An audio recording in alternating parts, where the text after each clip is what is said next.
Hello ladies and gentlemen, my name is Tommy and I didn't close the door on my washing machine. Hello ladies and gentlemen, my name is Tommy and welcome to the second video of my series of tips for every biome in the Jurassic World Evolution 2. Today we will aim our focus on what seems to be everyone's favorite environment to work with, the Alpine biome. / Taiga. Nobody will convince me they are two separate ones. Any comments, Frontier? Anyway, let's not dwell on the age-old bone we all have to pick with the game and the fact that we were promised 5 biomes and we received 4. It's all water under the bridge now.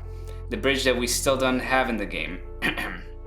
I should really stop complaining. We just got a phenomenal update, so thank you to the whole team that is making this beautiful game ever so better with each update. I really do mean it. You guys rock and really listen to the community, which is so super great.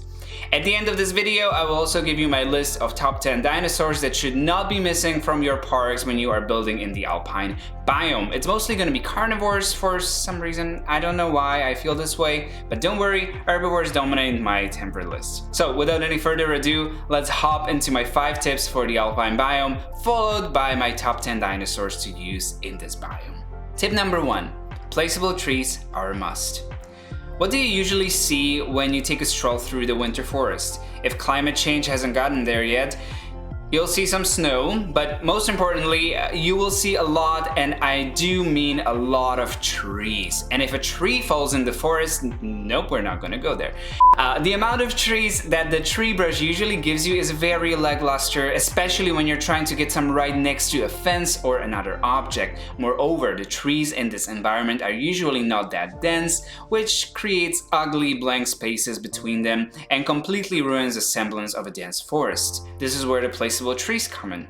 It is a tedious work, I know, especially when these things should have been taken care of by the tree brush.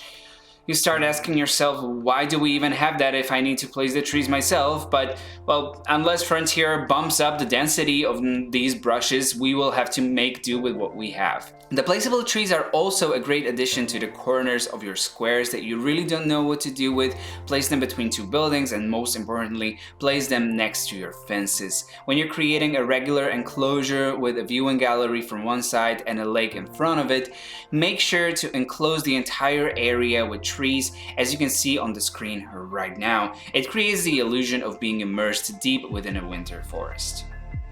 Tip number 2. Use the rock texture instead of dirt. When placing down the fences, buildings, paths, and tour tracks in the Alpine and Taiga biome, the game defaults to changing the grass texture into the ugly dirt texture that we unfortunately have in this environment.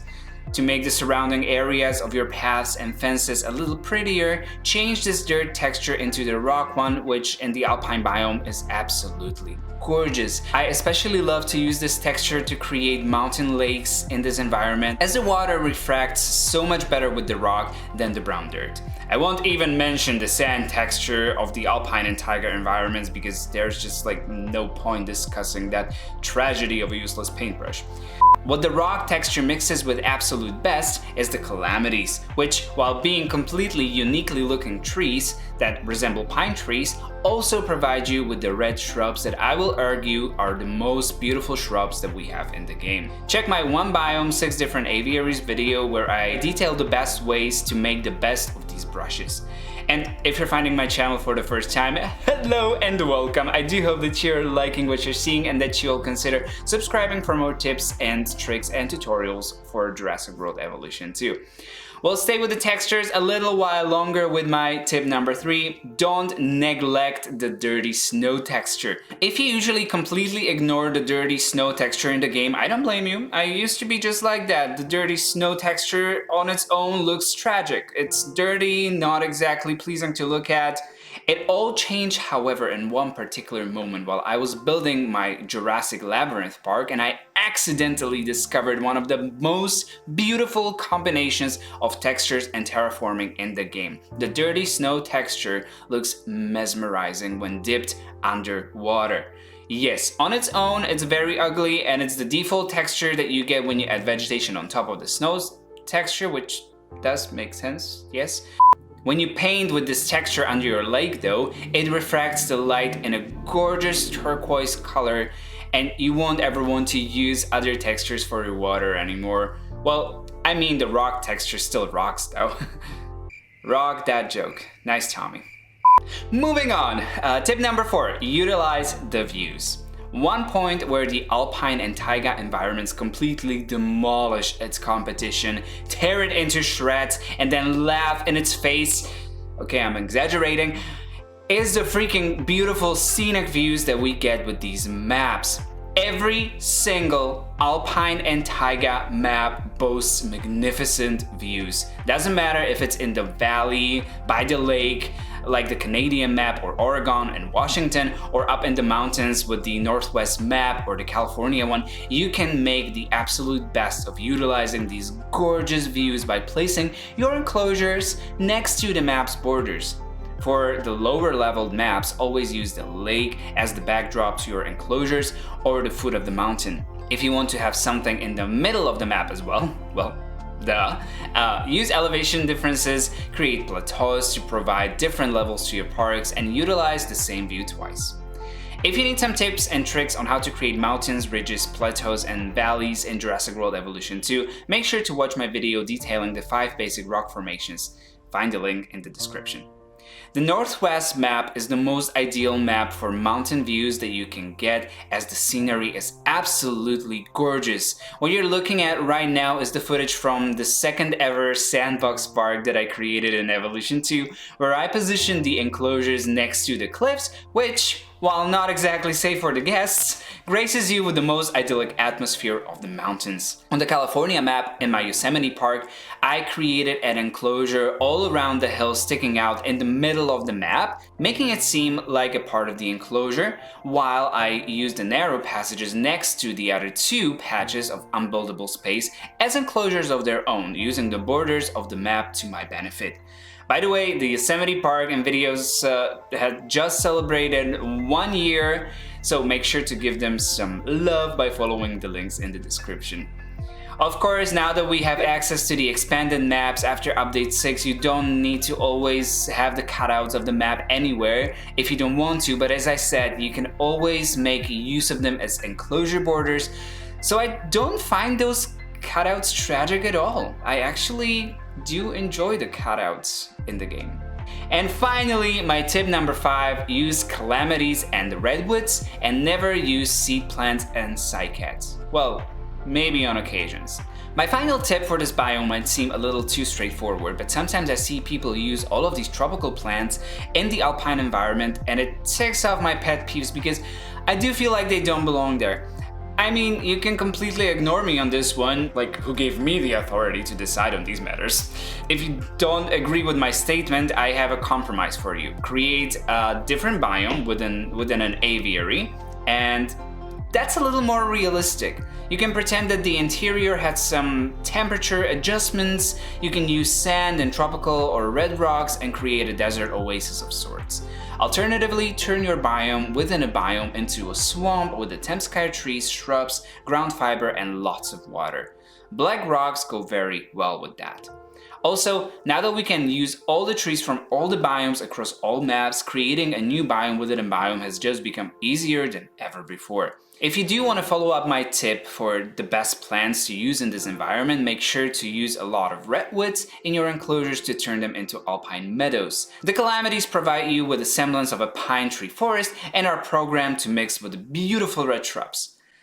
Did I mention that red shrubs are the most beautiful shrubs in the game already? I think I did. Did I? I also like to use the ginkgo trees in the alpine environment to create temperate forest enclosures while using the temperate rocks. And now that we have the beautiful white rocks from the Mediterranean setting, that would go just perfectly with that. And of course, again, you can use the temperate trees in the alpine environment now. However, I usually also enclose these within an aviary. Again, trying to keep it real here. In a game about building enclosures for extinct animals. And there you have it, ladies and gentlemen. These are my 5 tips that will help you while building your next park in everyone's favorite environment. And now let's proceed to my top 10 dinosaurs for the Alpine/Taiga biome. Number 10, Changosaurus. While not one of my favorite creatures in the game, yes, it was ranked very low in my ranking, and I do apologize to all you Changosaurus lovers, but I do feel that this dinosaur truly belongs in this environment, especially this blue colored one. Number 9, Stygimoloch. This cute little pachycephalosaurid imprinted in my mind as a creature of the Alpine ever since my Yosemite build. Of course, this dino fits into every environment, but if you put the green color variant on it, it just screams Alpine to me.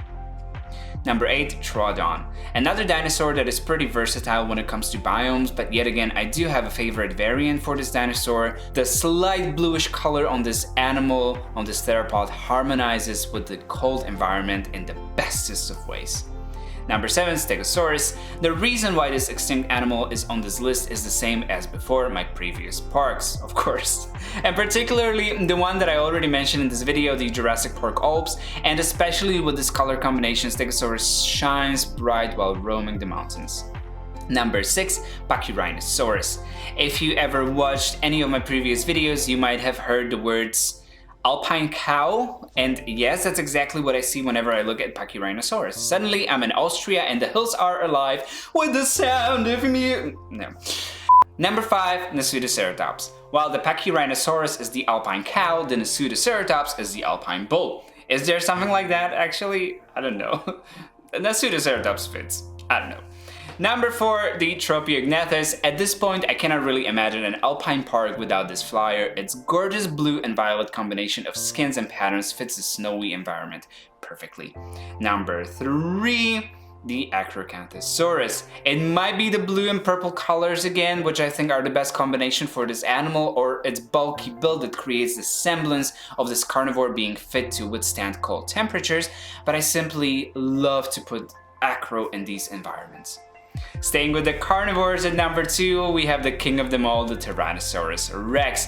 With the tall pine and redwood trees, the red shrubs, the snow, and the gorgeous mountain setting, there's nowhere else that the Tyrant King could fit more than here. No matter the skin combination, I love to see the T-Rex in the snow. The honorable mentions for this environment go to the Megalosaurus. Don't know why carnivores just kind of fit here. Proceratosaurus, its beautiful colorful crests fits the snowy biome, and the Quetzalcoatlus, which goes really nice here as well. And as for the number 1 spot, Cryolophosaurus takes the crown here. Was there ever any doubt? The animal has winter, snow, and ice in its name. It always feels a little weird to use it anywhere else, and it just simply fits right here.